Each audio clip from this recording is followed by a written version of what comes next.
గురువుగారు, భగవద్గీతలో ప్రసిద్ధమైన యోగక్షేమం వహామ్యహం అనే శ్లోకం యొక్క అర్థం ఏంటో తెలియజేస్తారా? ఏముందండి ఇందులో? అనన్యాశ్చింతయంతో మాం యోజన పర్యుపాసతే తేషాం నిత్యాభియుక్తానాం యోగక్షేమం వహామ్యహం. చాలా ప్రసిద్ధమైనటువంటి శ్లోకం అండి. ఇది తెలియనటువంటి వాళ్ళు ఎవరు ఉంటారండి? దాంట్లో ప్రత్యేకంగా అర్థం ఏముందనంటే, ఒక రాజుగారి దగ్గరికి ఇలాగే వెళ్ళేట ఒక పండితుడు. మొత్తం నాకు వ్యాకరణం బాగా చదువుకున్నాను, నిఘంటువులు బాగా తిరిగేశాను, అన్నీ నాకు వచ్చు కదా అనుకొని, ఆ రాజుగారికి పాపం ఏమీ తెలియదు అనుకొని ఈ పండితుల వారు ఈ శ్లోకం చెప్పడం మొదలుపెట్టాడు. అనన్యాశ్చింతయంతో మామని చెప్పి, ఎవరిని తలుచుకోకుండా కేవలం నన్ను మాత్రమే శరణు వేడితే వాళ్ళ యోగక్షేమాలన్నీ కూడా, అంటే వాళ్ళకి ఎటువంటి కష్ట నష్టాలు ఏవి రాకుండా నేను కాపాడుతాను. అది దాని అర్థం. అది మీకు ఈ శ్లోకం అర్థం కాలేదండి అన్నారు రాజుగారు. ఈయన పాపం, ఇంత పండితుడిని నేను, నాకు శ్లోకం అర్థం కాలేదంటారా మీరు అని చెప్పి, కొంచెం ఎలాగైనా పాండిత్యం ఉన్నటువంటి వాళ్ళకి ఏంటంటే కొంచెం లోపల అహంభావం ఉంటుంది. రాజు, నువ్వేం చదువుకున్నావు? నేను ఇన్ని శాస్త్రాలు చదువుకున్నాను, ఇన్ని నిఘంటువులు చదువుకున్నాను, ఇంత అర్థాలు నేను చెప్తున్నాను, నాకు అర్థం కాలేదంటావా అంటే, ఏమయ్యా నేను పండితుడిని, ఇంత కష్టపడ్డాను, నాకు అర్థం కాలేదంటున్నారని చెప్పి మీరు సరిగ్గా వినలేదేమో అని మళ్ళీ అర్థం చెప్పాడు ఇలా యోగక్షేమాలని. కాదండి, మీకు అర్థం కాలేదు, వెళ్ళిరండి అన్నారు. ఇంకేమంటాడు? ఇంటికి వచ్చాడు, చిట్టమట్టలాడిపోతున్నాడు.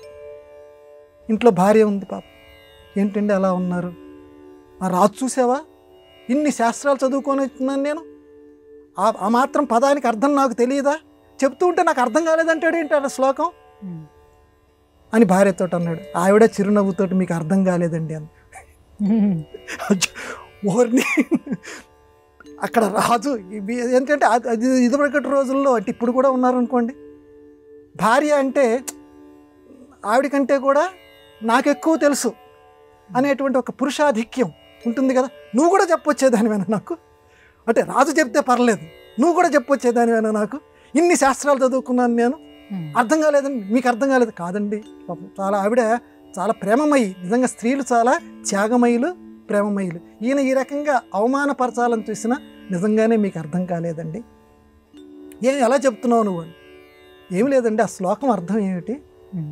ఎవ్వరినీ తలుచుకోకుండా, ఎవ్వరినీ ఆశ్రయించకుండా నన్నే ఎవరు ఆశ్రయిస్తారో వాళ్ళ యొక్క యోగక్షేమాలన్నీ కూడా నేను చూసుకుంటాను. ఇది మీరు చెప్పిన అర్థమే కదా? అవును. మరి ఎవ్వరినీ ఆశ్రయించకుండా అనుంది, మీరు రాజుగారి దగ్గరికి వెళ్ళి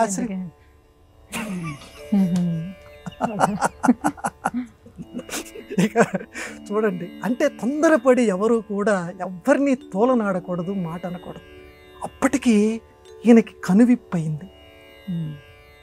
ఇప్పుడు వెంటనే కొద్దిసేపు అయిన తర్వాత రాజుగారు అసలు సంగతి ఆయనకి తెలుసు కదా, రండి సభకని పిలిచాడు. నేను ఏ రాజు దగ్గరికి రానవసరం లేదు, అన్నీ ఆయనే చూసుకుంటాడు, ఆయన ఒక్కరినే నేను ఆశ్రయించుకుంటానని చెప్పి భార్యని క్షమాపణ అడిగితే, అప్పుడు రాజుగారికి వెళ్ళి ఈ భటులు వెళ్ళి ఈ విషయం చెప్తే, రాజుగారే స్వయంగా కదిలి వచ్చి, ఇప్పుడు నిజంగా మీకు ఈ శ్లోకం యొక్క అర్థం తెలిసిందని చెప్పి ఆయన ఇవ్వాల్సిన కానుకలు అవి ఇచ్చేసి వెళ్ళాడు అనుకోండి. కానీ అంటే ఇక్కడ మనకి చెప్పే సందేశం ఏంటంటే, ప్రతి శ్లోకాన్ని కూడా వంట పట్టించుకోవటం అంటారు. అర్థంతో పాటుగా ఆ అర్థం లోపల ఉన్న పరమార్థం ప్రతి వాళ్ళం కూడా తెలుసుకోవాలి. నిజంగానే అలా ఆశ్రయించగలగాలి, నమ్మకం ఉంచగలగాలి. నమ్మకం ఉంచగలిగితే వైద్యుడిచ్చినటువంటి చిన్న బిళ్ళ గొప్ప రోగాన్ని కూడా పోగొడుతుంది. నమ్మకం చాలా ప్రధానం. దేవుడు నన్ను అలా ఆశ్రయించమంటున్నాడు. అలా ఆశ్రయించితే తప్పకుండా ఆయన యోగక్షేమాలు చూస్తాడు. ఇది ఇందులో ఉన్న ఈ పవిత్రమైన కార్తీక మాసంలో మనం నేర్చుకోవాల్సిన సందేశం.